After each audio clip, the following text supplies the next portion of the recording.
Right. Today, we're going to talk about growing our practices and more specifically, how do we use simple data that we already have access to help grow our practices. And this is something I find to be super important, but it's often overlooked and not really talked about. So a lot of people will come to me and ask, a very simple question and a very reasonable question. How do I get more clients? How do I grow my practice? How do I expand, right? And for most of us watching, we are therapists in private practice, and we're always looking for ways to grow our practices, right? Now, actually, before I continue, I forgot to introduce myself. For those of you who don't know me, my name is Matt. I'm a therapist in private practice. I own a group practice. I also like to make videos just like this to help other therapists start, run, and grow private practices. I make videos all over YouTube that you can take a look at. There's a bunch now. I also host a consultation community, which you can look at down below. There's a link in the description. That's a place where you can ask questions, and I actually review every question and then give tailored responses to each one. But with that out of the way, let's kind of talk about this. So like I said before, a lot of people that want to, grow their practice will ask, how do I do it? And oftentimes when you ask that question, you're going to start looking for solutions to that. You're going to get marketing solutions. You're going to get, different directories to list on, and all that's totally great. But one thing I realize is sometimes missing is the first part, which is what are the numbers actually telling you? Right? And let me scroll down a little bit. I'll kind of use my notes here. And what I find is that a lot of therapists haven't actually collected the data that lets them know how their practice is actually growing or actually doing. Okay? Let me give you an example. When you are in private practice, this is another thing that's not talked about a lot. It's an emotional roller coaster. All right. So you can have a week where, 5 out of your 10 clients cancel and you panic. You feel like, oh my gosh, my practice is going to fail. And then the 2 weeks from then you have 6 referrals that come in and you feel like your practice is growing too quick. And it's just it can be all over the place depending on the time of year or what's going on. And so our emotional state about our practice is not going to be the best gauge for how our practice is doing. This is why collecting data, simple data, is going to help us know how our practice is really doing or really growing, okay? We cannot rely on how we feel. That's going to be too up and down when it comes to private practice.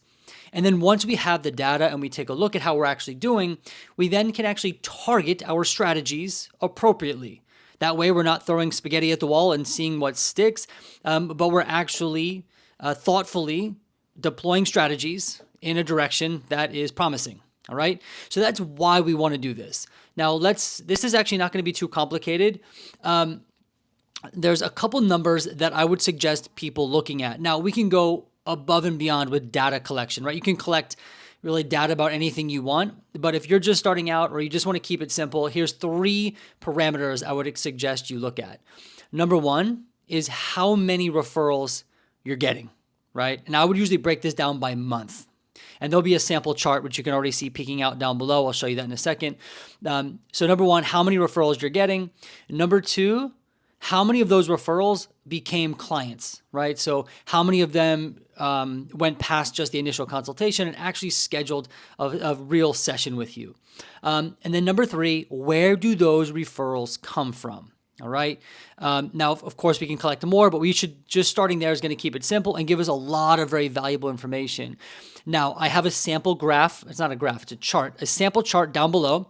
These are not real numbers. I actually had ChatGPT generate this on the parameters just to give us something to look at and a sample of what you could do. You can do this in Excel. You can do this somewhere else. But you can see here, it has all the parameters we just mentioned. So it's going to be by month, right? We have the total number of referrals coming down there on the left. And then you'll see also across the top, we have different sources: social media, website, word of mouth, Psychology Today, Google My Business. And then we have another column that says clients converted.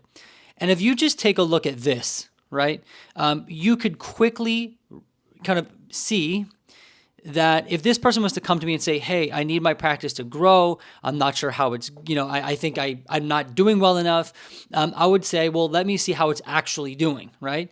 And then we would take a look and we would say, wow, look at all the referrals coming in a given month, 12, 9, 10. And then almost half of them are converting. And if it's just a solo practice, if you look just by doing simple numbers here, let's just estimate this is about 5, 10, 15, 20. Within 4 months, this potential therapist could be full based on the data, right? If they're going for a caseload of 25. So then the question becomes, well, what exactly do you mean? Why do you want it to grow? These numbers look really healthy. And so maybe then the discussion becomes, the different feelings that come up when clients cancel. Other times we might get a graph or a chart that shows us that we're not getting consistent referrals, right? And so then we have to kind of think about, is there a pattern? Is it the time of year? We can also see which referral sources are working and which aren't. Do I need to keep that directory listing if it's not generating any referrals over the course of a year? Or maybe we see that, oh my gosh, word of mouth is doing better than I thought. I'll keep networking in that regard.